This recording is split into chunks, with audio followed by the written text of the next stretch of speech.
Merci d'être avec nous. Si vous nous rejoignez sur Onde TV, voici les principaux titres. Environ 20 imams et maîtres coraniques participent à la session d'apprentissage sur la prévention contre l'extrémisme violent et la radicalisation initiée par la CEDEAO. L'affaire de déstabilisation de l'État qui était devant la cour d'appel au niveau de la chambre d'accusation connaît désormais son épilogue. Les détails au cours de ce journal.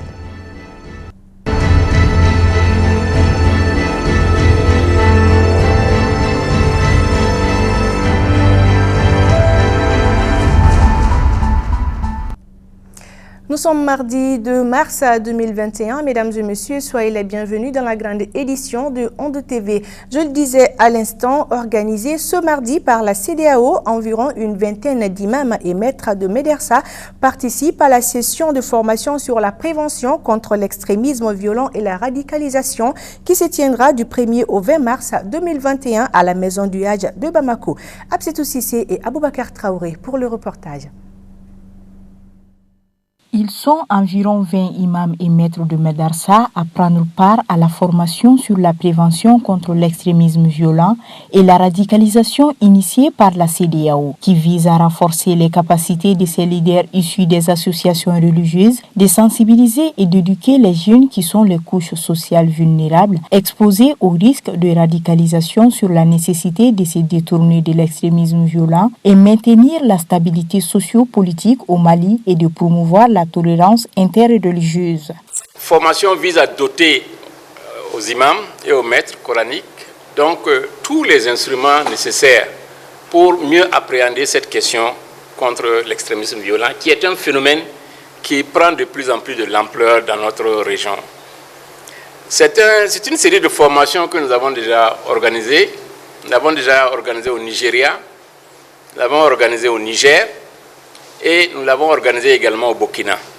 Donc le Mali est le 4e pays qui va être bénéficiaire de cette formation. Et nous souhaitons que cette formation puisse vraiment se démultiplier ailleurs. Ceux qui sont venus aujourd'hui à cours de cette formation, la vingtaine, vont être les pionniers de ce nouveau concept de formation qui permet vraiment aux guides religieux d'avoir la manière d'aborder ces questions. Nous savons que nos imams au Mali, nos maîtres de médersa, fournissent pas mal d'efforts dans le cadre de la déradicalisation de l'extrémisme violent dans notre espace malien. Mais fort est de constater que, comme vient de dire le shérif Ousmane Badala Aïdara, on doit forcément chercher à savoir l'origine, les tenants, les aboutissants de cet extrémisme violent. Et l'éminence Mahmoud Diko a tout de suite intervenu en disant qu'il faut élargir les qualificatifs de cet extrémisme violent qui n'est que seulement religieux, mais qui a plusieurs facteurs. 8 modules seront enseignés pendant cette série de formations par des formateurs chevronnés venus entre autres du Nigeria et du Mali. Ce manuel est composé de 8 modules. Le premier module, c'est la culture de la paix, la prévention et la gestion des conflits. Le deuxième module, c'est les droits humains. Le troisième module, c'est le civisme et la citoyenneté. Le quatrième module, c'est la démocratie et la bonne gouvernance. Le cinquième module, c'est le genre, les perspectives de paix et de développement. Le sixième module, c'est santé publique, environnement et développement durable. Le septième module, c'est l'intégration régionale. Et le dernier module, c'est le dialogue intra- et interreligieux. Donc vous voyez, c'est un ensemble de thèmes qui vont vous être enseignés avec des formateurs chevronnés, d'autres venant du Nigeria, d'autres également pris localement avec des compétences pédagogiques très confirmées. L'extrémisme violent n'est pas que religieux. Selon les leaders religieux ainsi que les initiateurs de ce projet, cet atelier de formation contribuera en grande partie à la lutte contre ce phénomène. Écoutez, la formation n'est pas seulement que des modules pour aller écouter ce qui va être parler de tolérance, parler de pardon. Notre religion est toujours caractérisée par le pardon et la tolérance. Mais aujourd'hui, nous vivons dans un monde qui nous demande beaucoup de choses. Nous ne sommes pas que nous partageons tout avec le reste du monde. Et comment est-ce qu'il faut vraiment orienter notre jeunesse dans cette situation? C'est pour cela que nous avons besoin aujourd'hui de plus d'ouverture, de plus de créativité pour occuper notre jeunesse, pour faire en sorte que les vendeurs d'illusions et autres qui sont dans ce monde-là, parce que les vendeurs d'illusions ne sont pas que des religieux, ils sont dans beaucoup de... Enfin, beaucoup aujourd'hui le sont. Et comment est-ce qu'il faut faire en sorte que notre jeunesse soit à l'abri de cela? Ça doit avoir vraiment une politique qui englobe tout dans notre société. La cérémonie d'ouverture de cette formation a pris fin par l'appel des organisateurs et des guides religieux aux différents participants à s'appliquer davantage et être assidus tout au long de cette session d'apprentissage. Légalement, les copies d'extraits d'actes de naissance ne doivent pas dépasser 24 heures dans le centre d'état civil. Mais dans la pratique, on constate de plus en plus que ce délai n'est pas respecté par certains officiers d'état civil. Il faut attendre souvent 72 heures, voire plus, pour avoir la copie de son extrait d'acte de naissance. Une situation qui intrigue la population. Mariam Sidibé, maire signataire au centre d'état civil de Daoudabougou, se prononce sur le sujet au micro de Bintou Sibi et Aboubakar Traoré. Par rapport à la photocopie des actes de naissance, très généralement c'est moins de 24 heures. Parce que quand vous amenez les actes le matin, donc après les frappes, plus tard à 10h, 11h, nous on reçoit les premières copies. Donc les rendez-vous c'est à 14h. Donc normalement vers 15h, ça trouve que on a tout évacué. La première réception, ce n'est pas à notre niveau, c'est au niveau de l'état civil. Donc il faut les frappes d'abord. Donc comme je vous ai dit, c'est à partir de 10h, 11h que nous, on a les premières copies pour la signature. Très généralement, ça quand même à notre niveau, ça peut arriver. Mais ce sont des faits exceptionnels. Par exemple, souvent, lors des concours, parce que présentement, c'est le moment des concours. Donc en ce moment, on reçoit beaucoup de demandes. Donc forcément, on a souvent plus de 400 à 500 copies par jour. Donc en ce moment, forcément, le délai de 24 heures ne sera pas respecté.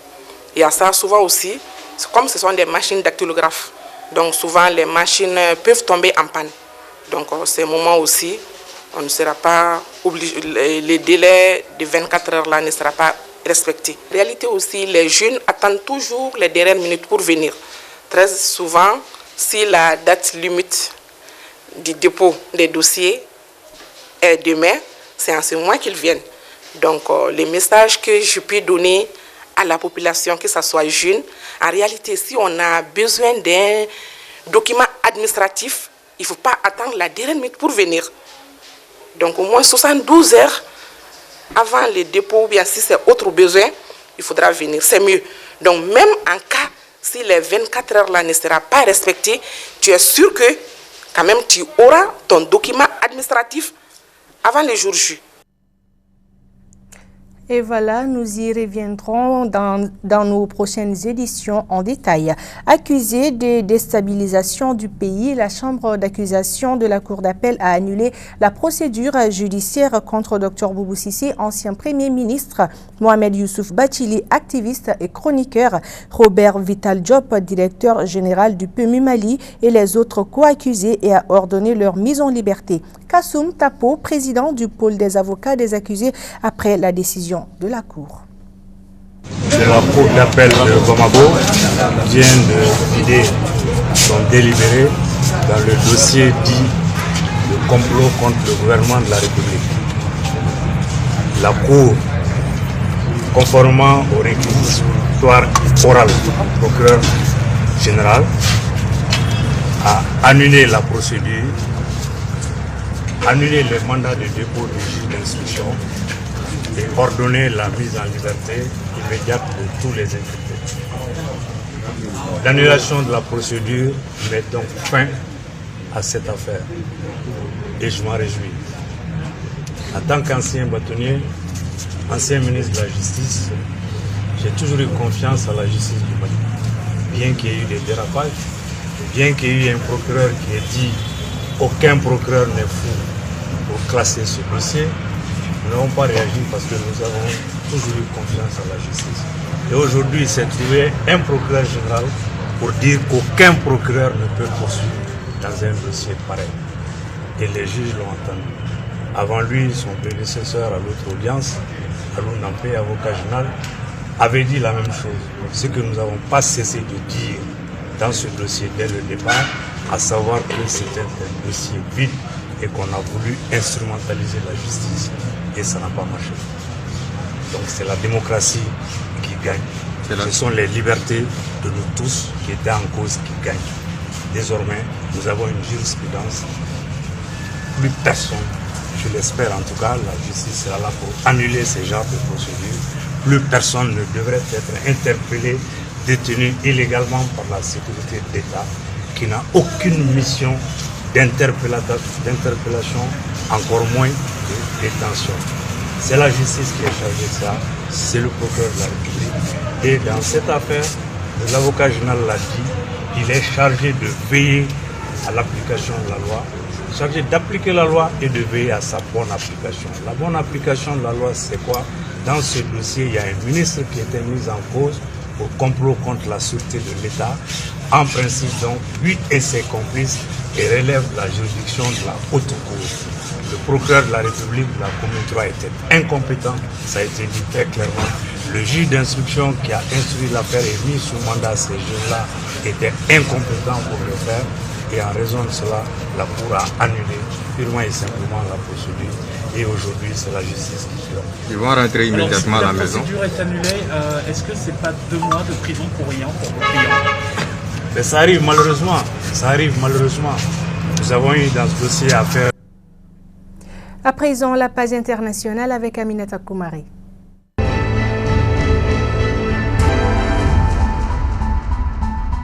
Législative en Côte d'Ivoire, à Cocody, la campagne bat son plein. Dernière ligne droite pour la campagne électorale en vue des législatives de samedi prochain 6 mars en Côte d'Ivoire. Un scrutin marqué par le retour à la compétition électorale des opposants qui avaient boycotté la présidentielle du 31 octobre et même des proches de Laurent Gbagbo. Après 10 ans passés à bouder les urnes, sous la plateforme EDS, ils ont souvent fait alliance avec les PDCI comme dans la circonscription de Cocody à Abidjan, très disputeux avec ses quelques 450 000 habitants.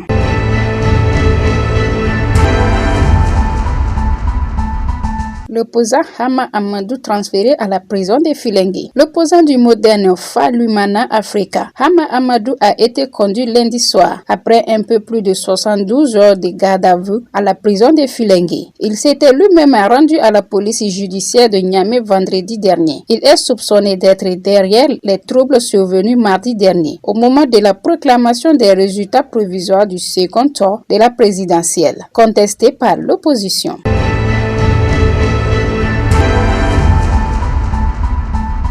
Des djihadistes attaquent une base de l'ONU dans le nord-est. L'attaque d'hier soir a été rapide et spectaculaire. Les djihadistes de l'ISWAP ont envahi la ville de Dikwa et lancé un assaut simultané sur un super-camp de l'armée nigériane et sur une base de l'ONU. La ville de Dikwa dans le nord-est du Nigeria a été la cible d'un assaut soutenu des djihadistes la nuit dernière. Les hommes de l'ISWAP, la branche de Boko Haram affiliée à l'État islamique, ont pris d'assaut la ville située à moins de 100 km de Maiduguri, la capitale de l'État de Borno, et ont attaqué un camp militaire et une base de l'ONU où se sont réfugiés 25 travailleurs humanitaires selon des sources sécuritaires et humanitaires.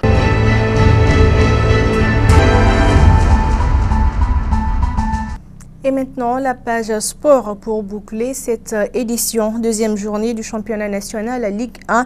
Les Matiyélé olympiques de Bamako contre le Djoliba Acier et celui du Stade malien de Bamako contre le LCBA étaient très attendus par les supporters. Des rencontres qui se sont terminées en nul. Sekou Diarra et Daouda Sangare.